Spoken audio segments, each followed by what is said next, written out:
Migraines are a very unique type of headache. A lot of people think that a migraine is just a really, really bad headache, but in actuality, it's a unique kind of headache that's often accompanied by some other symptoms.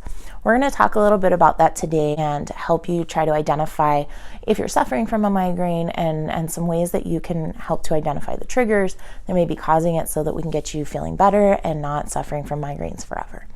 Oftentimes, migraines are accompanied by what's called a prodrome, and this, by definition, is a set of symptoms that come before the migraine.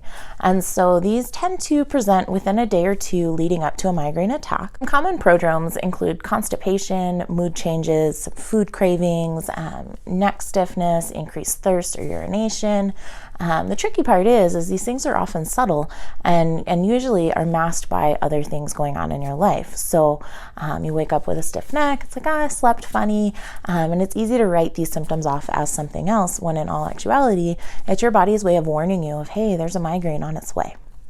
Another common term you hear with migraines is aura. So not all migraines have an aura, but oftentimes they do. And this can be a collection of more neurological type symptoms that present within a couple hours leading up to the migraine attack. So this sometimes can be dizziness or lightheadedness. Some people report seeing flashes of lights or weird shapes when they look. All different kinds of things.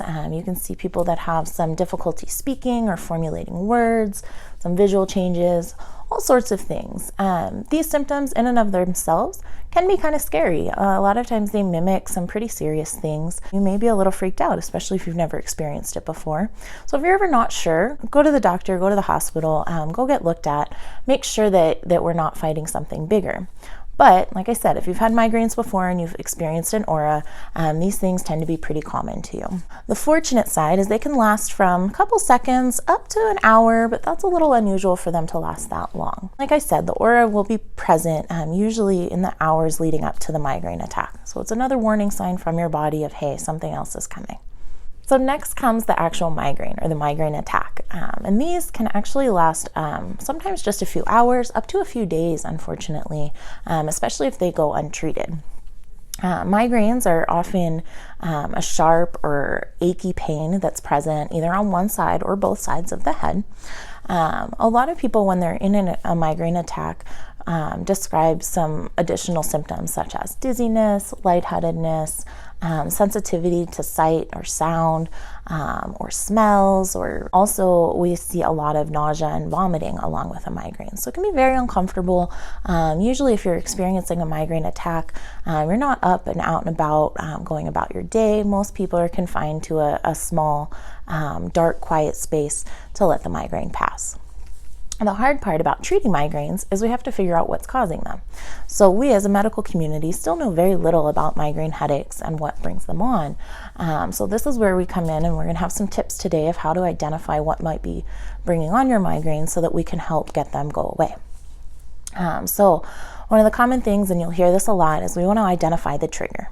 Now, not all migraines have triggers, so it can be very frustrating trying to identify what might be causing your migraines, but there might not be a clear-cut cause. What we recommend is keeping a daily log, and I want this to include as much detail as you possibly can. So weather changes, when there's a barometric pressure change, that can be relevant and a common cause of migraines.